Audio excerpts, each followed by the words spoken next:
You were against same-sex marriage, now you're for it. You defended President Obama's immigration policies, now you say they're too harsh. You supported his trade deal dozens of times. You even called it the gold standard. Now, suddenly last week, you're against it. Will you say anything to get elected?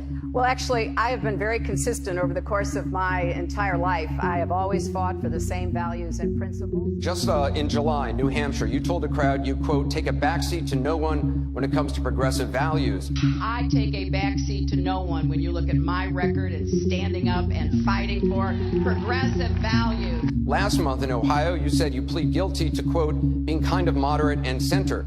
Do you change your political identity based on who you're talking to? No, I think that like most people that I know, I have a range of views, but they are rooted in my values and my experience. Just for the record, are you a progressive or are you a moderate? I'm a progressive. You know, I get accused of being kind of moderate and center. I plead guilty. I plead guilty. Well, actually, I have been very consistent over the course of my entire life. I have always fought for the same values and principles. Do you think New York State should recognize gay marriage? No. No. Okay. I support marriage for lesbian and gay couples.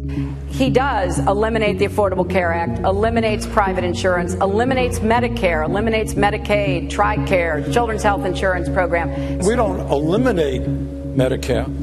We expand Medicare to all people. Bill Clinton gives 10 speeches for about $2 million for a bank called TD Bank Investment Group, one of the largest shareholders in Keystone XL Pipeline. 3 months later, Hillary Clinton greenlights the pipeline. I never took a position on Keystone. Yeah, I think it's absurd to suggest she's a friend of children who are in need or families. This is a woman who, when her husband was governor, I first met her at that time when I went down to interview him for the Los Angeles Times, and he was starting his presidential run, and they were bragging about their welfare reform, which destroyed what existed of support for poor children in Arkansas.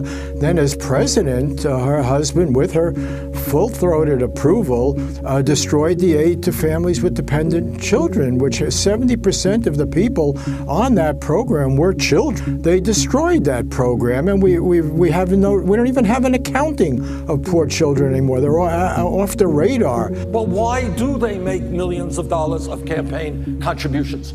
They expect to get something. Everybody knows that. I represented New York, and I represented New York on 9/11. When we were attacked, where were we attacked? We were attacked in downtown Manhattan, where Wall Street is. I represented Wall Street as a senator from New York, and I went to Wall Street in December of 2007, before the big crash that we had, and I basically said, cut it out.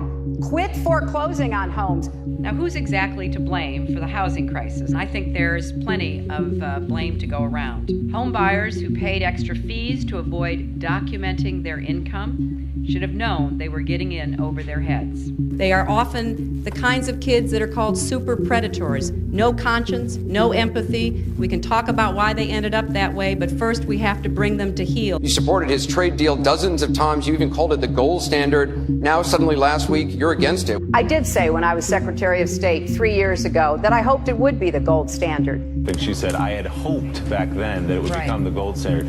She said it was the gold standard. She called it the gold over standard. and over again. She's put it on the